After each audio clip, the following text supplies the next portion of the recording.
So hello hello guys. आज हम फिर आ गए हैं BSc first semester chemistry lecture के chapter atomic structure and periodic properties को लेके। सो कल हमने जो सीखा था, हमने डी ब्रोकली इक्वेशंस के बारे में सीखा था। कल हमने डी ब्रोकली का एक ओवरव्यू दिया था डी ब्रोकली इक्वेशंस के बारे में, जो आज हम कंप्लीट करेंगे, है ना। और इस इक्वेशन का मैंने जो ओवरव्यू दिया था, जहां मैंने कहा था कि जो डुअल नेचर होते हैं, जैसे लाइट के पास डुअल नेचर होते हैं, उसी प्रकार डी ब्रोकली हाइपोथेसिस ने कहा था कि मैटर के भी डुअल नेचर होते हैं। ये सब हमने पिछले लेक्चर में पढ़ा था। तो आज हम उसी को कंटिन्यू करने वाले हैं। और लेक्चर शुरू होने से पहले मैं आपसे एक रिक्वेस्ट करूंगा कि आप मेरे चैनल को लाइक करें, सब्सक्राइब करें, और वीडियो अगर आपको अच्छा लगता है तो कमेंट जरूर करें और कमेंट में अपने डाउट लिख के भेजें ताकि मैं उनका डाउट्स को देख सकूं। तो चलिए आज की वीडियो को मैं स्टार्ट करता हूं डी ब्रोकली हाइपोथेसिस से, या जिसे डी ब्रोकली इक्वेशन भी बोलते हैं। तो कल हमने जहां तक पढ़ा था मैं उसको रिपीट कर दे रहा हूं फिर से। डी ब्रोकली इक्वेशन कब आया था? 1924 में। आप मैं आपको एक सजेशन देता हूँ, कोई भी अगर आपको इस चीज को याद करना है, जैसे मैंने जो तीन चीज के बारे में आपको पढ़ा चुका है, bourse theory and it's limitation, और फिर उसके बाद dual nature of wave particles. यदि अगर आपको एग्जाम में अगर याद करना है तो आप उसको उनके कहानी के थ्रू याद रखिए कि कहानी क्या हुआ। जैसे कि बोर्स थ्योरी जब आया, फिर उस किसी को पसंद नहीं आया तो किसी ने उसको डुअल नेचर के बारे में बताया। फिर किसी को डुअल नेचर के अंदर भी इम्प्लीमेंटेशन कुछ करना था, उसने फिर डी ब्रोकली इक्वेशन के बारे में बताया। तो अगर यदि आपके एग्जाम में अगर ये टॉपिक आता है तो आप इनको कहानी के थ्रू याद रखें, क्योंकि ये एक एटॉमिक थ्योरी है, या एटॉमिक बोलना चाहिए कि एटॉमिक स्ट्रक्चर है, जो हर एक साइंटिस्ट ने दिया था, या उनकी ये व्यूज थे हर एटम्स को लेकर कि एटम्स क्या हो सकते हैं, है ना, वो क्यों है, किस लिए हैं, उसके अंदर अंदर क्या हो सकता है, ये उनके व्यूज थे। तो मैं आपको एक ओवरव्यू देते रहा हूँ शुरू से ही, लेक्चर शुरू होने से पहले। सबसे पहले हमने बोर्स थ्योरी के बारे में पढ़ा। तो ये कब आई थी? 1930 में आई, है ना। उसने क्या क्या बताया? चार्ज के बारे में बताया, इलेक्ट्रॉन के बारे में बताया, अरेंजमेंट्स के बारे में बताया, है ना। बोर्स थ्योरी ने ये बताया, फिर उसके लिमिटेशंस हुए, मैंने उसके अंदर फिर कुछ खामियां हुई। फिर उसके बाद जब हम आगे बढ़ते हैं, जब लेक्चर, हाँ, मैं टू में आपको क्या बताया? डुअल नेचर के बारे में बताया। तो डुअल नेचर कब आया? 1900 में आया, है ना। तो जैसे कि बोर्स थ्योरी अपनी कब आ रही है? 1930। तो अब डुअल नेचर भी 1900 में आया। मैंने सबसे पहले डुअल नेचर आया, फिर उसके बाद बोर्स थ्योरी आई। लेकिन हम लोग सहूलियत के लिए ऐसे पढ़ते हैं कि सबसे पहले बोर्स थ्योरी को पढ़ते हैं। पहले बोर्स थ्योरी को आप मस्ट है कि याद रखें, बोर्स थ्योरी, फिर उसके बाद डुअल नेचर में प्लैंक कांस्टेंट आया। डुअल नेचर कब आया? 1924 में, है ना। डुअल नेचर 1924 में आया, लेकिन उससे पहले प्लैंक कांस्टेंट आ गया था, प्लैंक कांस्टेंट थ्योरी। चूंकि dual nature Planck constant theory से रिलेट करता है तो हम लोग उसको एक साथ करके पढ़ते हैं। लेकिन सबसे पहले हम लोग पढ़ेंगे बोर्स थ्योरी, बोर्स थ्योरी के बाद डुअल नेचर के बाद 1924 में जब डुअल नेचर आया, उसी 1924 में फिर डी ब्रोकली ने डुअल नेचर को मद्देनजर रखते हुए फिर अपना इक्वेशन दिया, जो कि इन दो इक्वेशन का मिक्सचर था। पहला आइंस्टाइन आइंस्टाइन इक्वेशन का था, जो लाइट के डुअल नेचर पे निर्धारित था वो।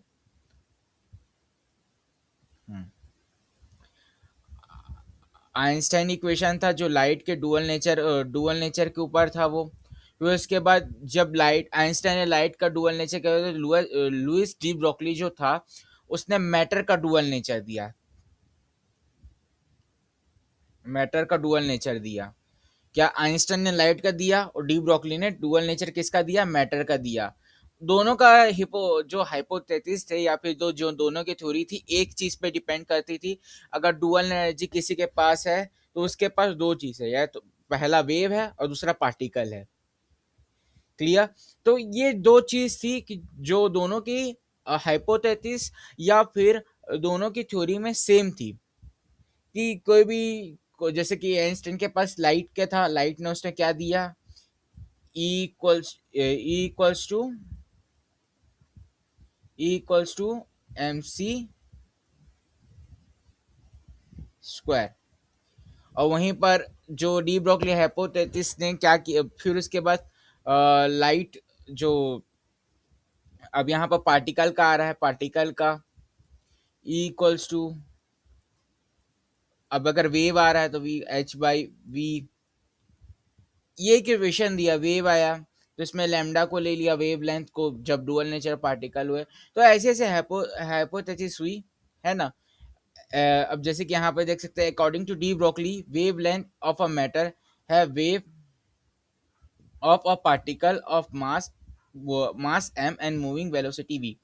तो जो अब मैं अब इक्वेशन को यहाँ से मैं चालू कर रहा हूँ, डी ब्रोकली के वेव, जो डी ब्रोकली का जो वो था सिद्धांत या इक्वेशन बोलते हैं, वेव द, उसने ये कहता है कि जो वेव लेंथ है कोई भी मैटर की, है ना, wave length of matter of wave of a particle, माने जो वेव किसकी हो रही है, पार्टिकल की, उसके पास क्या है, कोई मास है, सर्टेन मास है।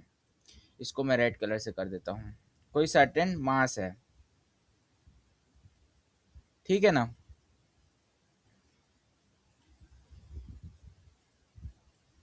एक सर्टेन मास है जो मूव मूव कर रहा है, और क्या वेलोसिटी v है। तो अब जो रिलेशनशिप जो आएगा वो क्या होगा, एक से क्या, अब जो रिलेशनशिप बनेगा वो क्या बनेगा, अब ये डी ब्रोगली हाइपोथेसिस का वो फॉर्मूला दिया है डायरेक्ट, मैंने यहाँ पर क्या दिया है, lambda equals to H by M V upon H upon M V equals to P. क्या कहा मैंने, H upon M V equals to H by P, ठीक है ना। तो एम वी इक्वल्स टू कितना हुआ, पी, पी के इक्वल हुआ, M V equals to P. M V equals to P क्यों हुआ, क्योंकि mass and velocity potential potential energy के इक्वल होता है ना। मास और वेलोसिटी किसका हुआ, पोटेंशियल एनर्जी, है ना। तो इसीलिए ये हुआ पी, क्योंकि यहाँ पर मास है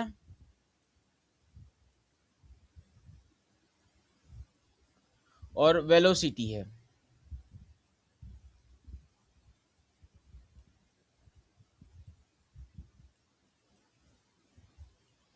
तो जब मास एंड वेलोसिटी किसके इक्वल होता है, पोटेंशियल एनर्जी के, तो इसलिए यहाँ पर पी आया है। क्लियर। तो अब हम आगे बढ़ते हैं। अब हम आगे बढ़ते हैं कि अब जो यहाँ पर आ रहा है derivation of D Broglie equation, अब जो डी ब्रोकली ने किस कैसे रीति से उस इक्वेशन को डिराइव किया, ये मस्ट इम्पॉर्टेंट है। ये जो है आपके बीएससी के लिए ये बहुत आईएमपी है,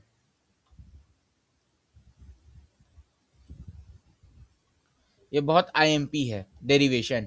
मैंने थ्योरी पूरी आईएमपी है। अगर आपसे पूछता है तो कम मिनिमम में 3 नंबर का क्वेश्चन आता है, 3 से 4 नंबर का ये आंसर रहता है। अगर आप इसको अच्छे से लिखेंगे तो आपको पूरे 3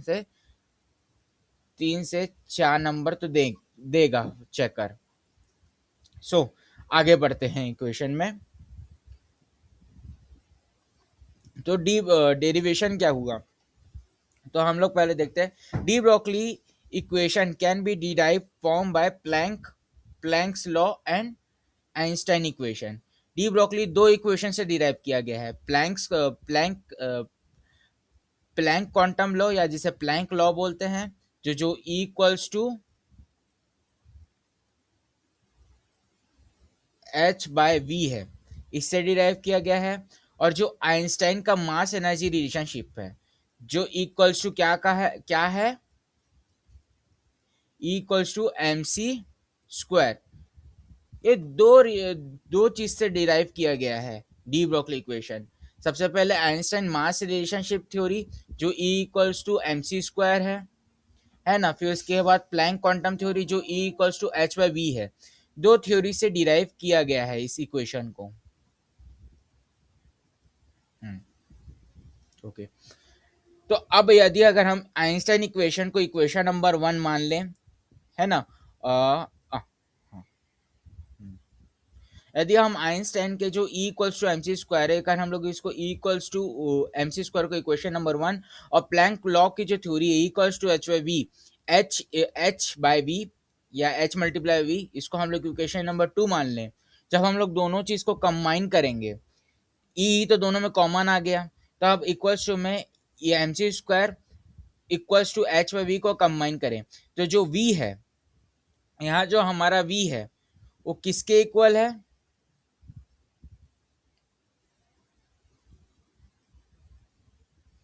जो हमारा v equals to H, v equals to C by lambda के इक्वल है। जो v, जो सी बाय लैम्डा, यहाँ जो आर मैंने जो v है किसके इक्वल है? सी बाय लैम्डा, ठीक है ना। तो हमारा जो v है सी बाय लैम्डा के इक्वल है, तो यहाँ पर हम लोग सी बाय लैम्डा यहाँ लिख दिए, है ना। और अब अगर यहाँ पर सी बाय लैम्डा आ गया, तो यहाँ से सी से सी एक कट गया, तो यहाँ पर सी से सी कट गया, तो क्या बचा? एक मैंने M C equals to H by lambda, क्योंकि सी यहाँ से चला गया तो एच बाई लैम्डा बचा।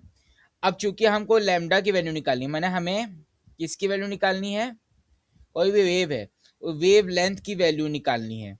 तो अब अगर हम लोग को वेव लेंथ की वैल्यू निकालनी है, तो हमें वेव लेंथ का जो वो था सिंबल क्या था? लैम्डा। तो जो हम लैम्डा की वैल्यू निकाली, तो लैम्डा को अगर हम लोग एक साइड कर देंगे, और जो एम सी, मैंने हम लोग को लैम्डा की वैल्यू निकालनी है, तो लैम्डा को हम लोग बाहर लेके गए, एम सी अपॉन में आ गया।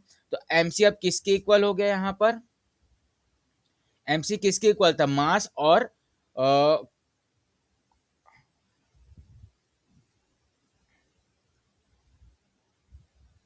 जो, हाँ, जो एम सी किसके इक्वल आ गया? हमारा पी के, पोटेंशियल एनर्जी के, ठीक है ना। मास कहाँ था? हाँ, जैसे कि आइंस्टाइन के लाइट का डुअल नेचर था, वो पार्टिकल, पार्टिकल का वो क्या बोलते हैं, पार्टिकल का जो वेव नेचर है ना,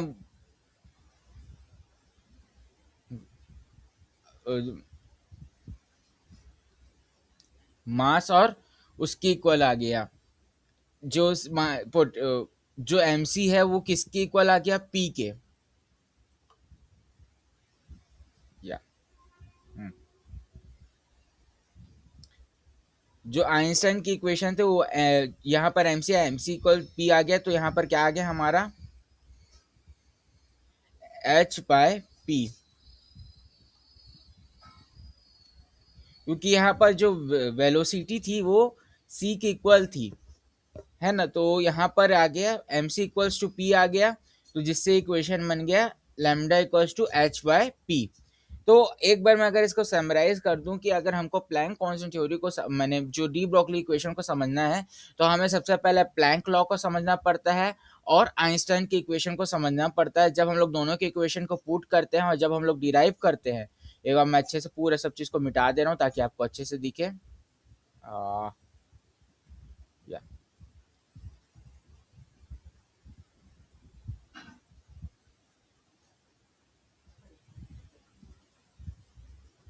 हम्म हम्म, मेरा लैपटॉप की बैटरी भी डाउन हो गई है गाइस, थोड़ी समस्या के लिए माफ़ी चाहूँगा। लेकिन ये है कि जो हमारा जो इक्वेशन है डी ब्रोकली इक्वेशन, वो हमारे कैसे हो गए, कहाँ, अगर हम लोग देखें तो दो इक्वेशन को हम लोग पुट किए, जो v इक्वल्स किसके, v किसके इक्वल हुआ? c बाय लैम्डा के। फिर इसके बाद लैम्डा, लैम्डा की वैल्यू, c बाय लैम्डा की वैल्यू हम लोग पुट किए, तो c एक दूसरे से कट गया, c यहाँ एक दूसरे से कट गया, तो हमारे पास क्या है? M C equals to H by lambda. फिर लैम्डा को हम लोग एक साइड कर लिए क्योंकि हमें लैम्डा की वैल्यू निकालनी थी, तो H by equals to M C कर लिए, तो M C equals to P आ गया हमारा यहाँ पर। अगर हम लोग आप लिखना चाहो तो लिख सकते हो M C equals to P, M C equals to P आ गया। तो lambda equals to H by P आ गया। तो ये था de Broglie equation. Hope so आपको समझ में आया होगा। अगर आपको समझ में आया होगा तो मेरे लेक्चर को लाइक करें, सब्सक्राइब करें। और अगर आपको ऐसी ही अगर आपको वीडियो चाहिए बीएससी फर्स्ट सेमेस्टर को लेके, तो मैं आगे और वीडियो डालूंगा। आप प्लीज़ मेरे चैनल को सब्सक्राइब करें और लाइक करें और कमेंट करें। आज के लिए इतना ही। आप सभी को थैंक यू।